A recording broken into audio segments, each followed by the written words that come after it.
शिक्षा दूंगी। तो आज मैं हिंदी कोर्स बी का पहला चैप्टर पढ़ाने जा रही हूँ। एक्चुअली हिंदी कोर्स ए और हिंदी कोर्स बी दोनों होते हैं, तो मैं आपका first starting Hindi course B से करने जा रही हूँ, जिसका चैप्टर है बड़े भाई साहब, जो क्लास 10th से है। ये जो कहानी है बच्चों, मैं इनका आपको समरी बताऊंगी, तो आप ध्यान से देखिए। इसके पहले मैं आपको लेखक परिचय बताना चाहती हूँ।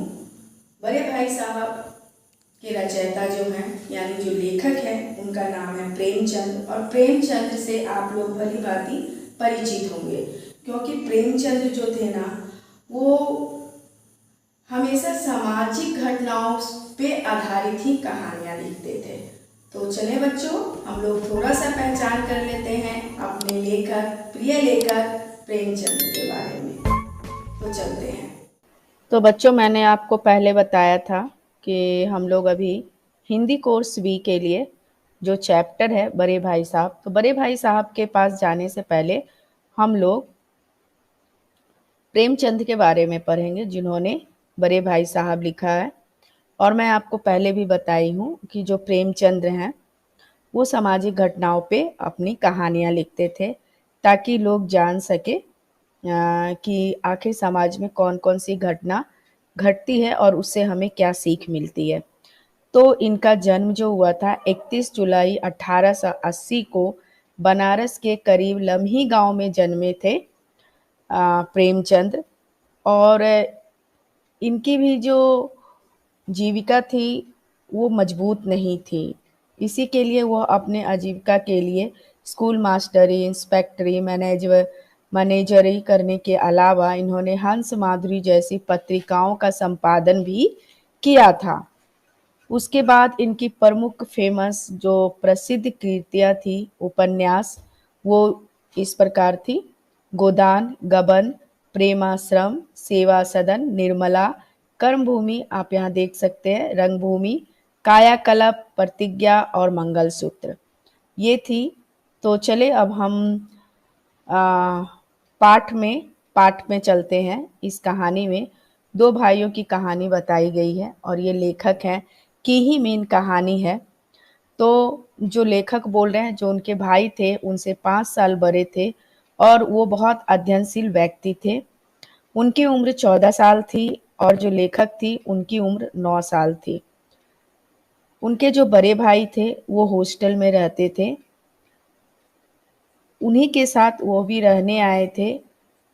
तो उनको ऐसा लगता था बड़े भाई साहब को कि उसको संभालना, उसको संस्कार देना और एक अनुशासन प्रिय आदमी बनाने के लिए वो हमेशा अपने छोटे भाई पर ध्यान दिया करते थे।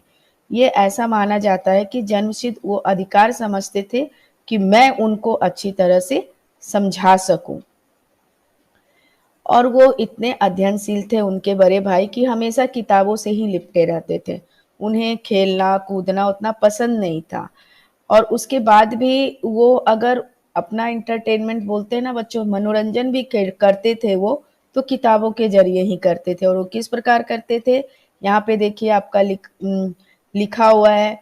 जैसे किताब के पेज पे ही वो चिड़ियों का चित्र बनाते थे, कुत्तों बिल्लियों की तस्वीरें बनाया करते थे, एक ही वाक्य को 10-20 बार लिखा करते थे। कभी कभी तो जो वो चीज लिखते थे वो छोटे भाई को समझ में नहीं आता था, कहीं से कोई सामंजस्य, कोई मेल ही नहीं होता था। तो वो समझ नहीं पाते थे लेखक कि आखिर मेरे बड़े भाई क्या बताना चाह रहे हैं या कोड वर्क क्या है इनका वो लिख रहे हैं, उन्हें कुछ समझ में नहीं आ रहा था।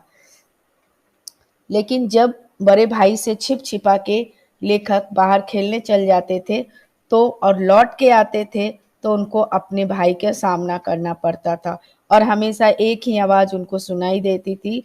को यानी सवाल उनको पूछा जाता था कि तुम कहाँ गए थे और क्यों गए थे। और लेखक सोचते थे कि मैंने बहुत बड़ा अपराध किया है, इसी के लिए वो कुछ बोलते नहीं थे। क्योंकि पहले ज़माना में क्या होता था ना बेटा, कि बड़ों को सम्मान देना एक बहुत अहमियत रखती थी, जो अभी वो घटता चला जा रहा है। हम बहुत ज़्यादा डिस्कशन करने लगते हैं, बड़ों से करना सही भी है, जहाँ पे सही होना चाहिए वहीं पे होना चाहिए, लेकिन ऐसा नहीं है कि आप हमेशा अपने बड़ों से डिस्कस करें या बातें मनाएं, ऐसा नहीं होना चाहिए। वो चीज़ अभी के वर्तमान काल में कम होती जा रही है। एक्चुअली इस कहानी में आपको बताया गया है कि बार बार बड़े भाई उसको ये बताना चाह रहे थे कि तुम अगर इस तरह से पढ़ोगे, पढ़ने पे ध्यान नहीं दोगे तो तुम्हें कभी भी नहीं आएगा। तो इस यह जब सुनते थे गुस्सा, तो एक बार उन्होंने टाइम टेबल बनाने की कोशिश की। टाइम टेबल बनाया भी, लेकिन उसको फॉलो करना बहुत बड़ा मुश्किल काम था उनको। टाइम टेबल बना लेना एक अलग सी बात है और उसको फॉलो करना एक अलग बात है। वो बेचारे खेल कूद में इतना पसंद था उनको कि वो टाइम टेबल को भूल जाते थे और उसके बाद जाके वो खेलना पसंद करते थे। देखे होंगे कि आपके इस पेजेस पे हमेशा पतंग की चित्र दिखाई गई है, यानी पतंग उड़ाना लेखक को बहुत पसंद था। आखिर में मैं यही बताना चाहूंगी कि जब भी वो एग्जाम दिए तो वो पास हो गए और उनके जो बड़े भाई थे वो फेल हो गए। उसके बाद जाके वो उन्हें बहुत अभिमान जैसा हुआ कि चलो मैं तो पास हो गया, अब तो मेरा बड़ा भाई कुछ बोलेगा नहीं।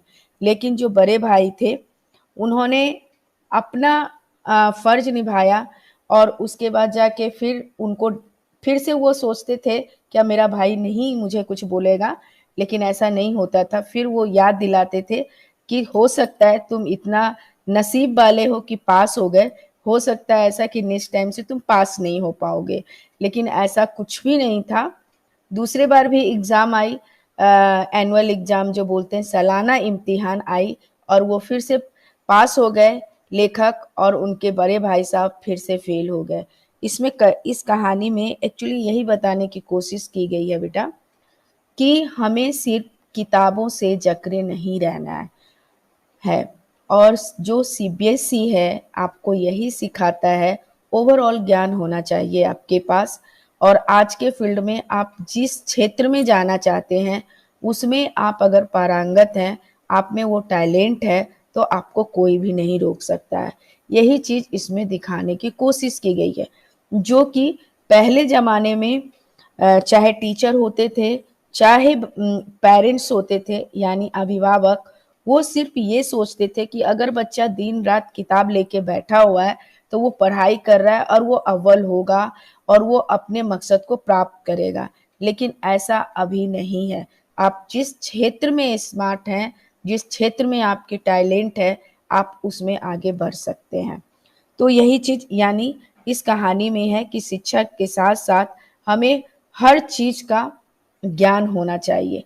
और सबसे बड़ी बात है, आप लोग जिस एज में हैं उसमें फिजिकली खेलना बहुत अच्छा होता है। उससे हमारे दिमाग स्ट्रांग होते हैं, शरीर स्ट्रांग होते हैं और हम अच्छे तरह से सभी चीज को जान पाते हैं, जो चीज अभी वर्तमान समय में नहीं हो रहा है। क्योंकि बच्चे जो हैं वो मोबाइल से जकड़े हुए हैं, उन्हीं में गेम खेलते हैं। उन्हें बाहर वैसे भी माँ बाप भी नहीं निकलने देते कि कहीं चोट लग जाएगी, गंदगी हो जाएगी, उसके बीमार पड़ जाएगा। इसके चक्कर में वो अपने से माता पिता पीछा छुड़ाने के लिए भी मोबाइल का सहारा लेके बच्चों को दे देते हैं, जो कि अभी सही नहीं है। आपको आउटगोइंग गेम खेलना बहुत जरूरी है इस एज में। इस कहानी में आपको यही बताया गया है कि हमारा ओवरऑल ज्ञान होना बहुत जरूरी है, सार्वभौमिक ज्ञान होना बहुत जरूरी है, जिससे हमें आगे बढ़ने का आगे हम बढ़ सकते हैं। ये आपको इस कहानी में सीखने को मिलता है। इस कहानी में एक चीज और सीखने को मिलता है बच्चों, कि हमें बड़ों का सम्मान तो करना ही चाहिए। ऐसा नहीं है कि बड़े अगर असफल रहे तो हम उसका सम्मान नहीं करें, ऐसा इस कहानी में नहीं बताया गया है। अंतिम तक लेखक के सामने उनके बड़े भाई साहब हमेशा असफल रहे, लेकिन वो उनकी इज्जत करना, उनका सम्मान करना नहीं छोड़े। यह भी हमें एक सीखने को मिलती है।